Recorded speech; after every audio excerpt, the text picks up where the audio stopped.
Welcome to குட்டீஸ் கதைகள் channel. நம்ம இன்னைக்கு என்ன பார்க்க போறோம்னா the story of the parrot and butterfly, கிளியும் பட்டாம்பூச்சியும். ஒரு அழகிய காட்டில் ஞானக்கிளி ஒன்று வசித்து வந்தது. அது மரங்களின் உச்சியில் கூடு கட்டி பறவைகள் அனைத்திற்கும் அறிவுரை கூறி வந்தது. ஒரு நாள் ஒரு சிறிய பட்டாம்பூச்சி ஞானக்கிளியிடம் வந்தது. ஐயா என்றது. பட்டாம்பூச்சி, என் இறக்கைகள் மிகவும் சிறியவை, நான் தூரம் பறக்க முடியவில்லை, என்ன செய்வது? ஞானக்கிளி அமைதியாக கேட்டது. நீ எதற்காக தூரம் பறக்க வேண்டும்? பட்டாம்பூச்சி திகைத்தது. அழகிய பூக்களை தேடித்தான் ஐயா. ஞானக்கிளி புன்னகைத்தது. உன் இறக்கைகள் சிறியவை என்றால் உன் பறக்கும் தூரம் குறைவாக இருக்கும். ஆனால் நீ மிகவும் அழகானவள். உன் அழகை ரசிக்க பூக்கள் உன்னிடம் தானாக வரும். பட்டாம்பூச்சிக்கு புரிந்துவிட்டது.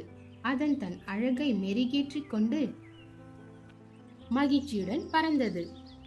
பூக்கள் அனைத்தும் அதை வரவேற்று மனம் பரப்பின.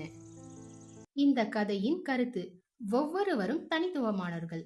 தங்கள் திறமைகளை அறிந்து அவற்றை பயன்படுத்தி மகிழ்ச்சியாக வாழ வேண்டும்.